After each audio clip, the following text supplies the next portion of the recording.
ಇದು ಭಾರತ ಸರ್ಕಾರದ ದೂರಸಂಪರ್ಕ ಇಲಾಖೆಯಿಂದ ಸೆಲ್ ಬ್ರಾಡ್ಕಾಸ್ಟಿಂಗ್ ಸಿಸ್ಟಮ್ ಮೂಲಕ ಕಳುಹಿಸಲಾದ ಮಾದರಿ ಪರೀಕ್ಷಾ ಸಂದೇಶವಾಗಿದೆ.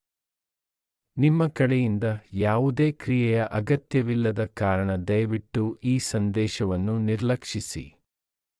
ರಾಷ್ಟ್ರೀಯ ವಿಪತ್ತು ನಿರ್ವಹಣಾ ಪ್ರಾಧಿಕಾರವು ಜಾರಿಗೊಳಿಸುತ್ತಿರುವ ಪ್ಯಾನ್ ಇಂಡಿಯಾ ತುರ್ತು ಎಚ್ಚರಿಕೆ ವ್ಯವಸ್ಥೆಯನ್ನು ಪರೀಕ್ಷಿಸಲು ಈ ಸಂದೇಶವನ್ನು ಕಳುಹಿಸಲಾಗಿದೆ.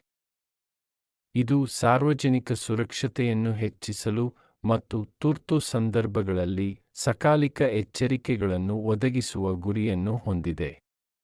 ಇದರಿಂದ ಯಾವುದೇ ರೀತಿಯ ತೊಂದರೆ ಆಗುವುದಿಲ್ಲ. ಯಾರೂ ತಲೆ ಕೆಡಿಸಿಕೊಳ್ಳಬೇಡಿ, ಇದನ್ನು ಭಾರತದವರೇ ಮಾಡುತ್ತಿದ್ದಾರೆ. ಏನಾದರೂ ಎಮರ್ಜೆನ್ಸಿ ಇದ್ದರೆ ಮೆಸೇಜ್ ಮೂಲಕ ತಿಳಿಸಲು ಇದನ್ನು ಟೆಸ್ಟ್ ಮಾಡ್ತಾ ಇದ್ದಾರೆ. ಎಕ್ಸಾಂಪಲ್ ಹೇಳೋದಾದ್ರೆ ಭೂಕಂಪ ಆಗಲಿ ಪ್ರಳಯ ಆಗಲಿ ಇನ್ನು ಯಾವುದಾದರೂ ವೈರಸ್ ಹರಡಲಿ ಅದನ್ನು ತಿಳಿಸಲು ಇದನ್ನು ಟೆಸ್ಟ್ ಮಾಡ್ತಾ ಇದ್ದಾರೆ. ಎಲ್ಲರ ಮೊಬೈಲಲ್ಲಿ ಮೆಸೇಜ್ ಹೋಗುತ್ತೋ ಇಲ್ಲವೆಂದು ಟೆಸ್ಟ್ ಮಾಡ್ತಾ ಇದ್ದಾರೆ. ಅದಕ್ಕಾಗಿ ಯಾರು ಭಯಪಡಬೇಡಿ. ಧನ್ಯವಾದಗಳು.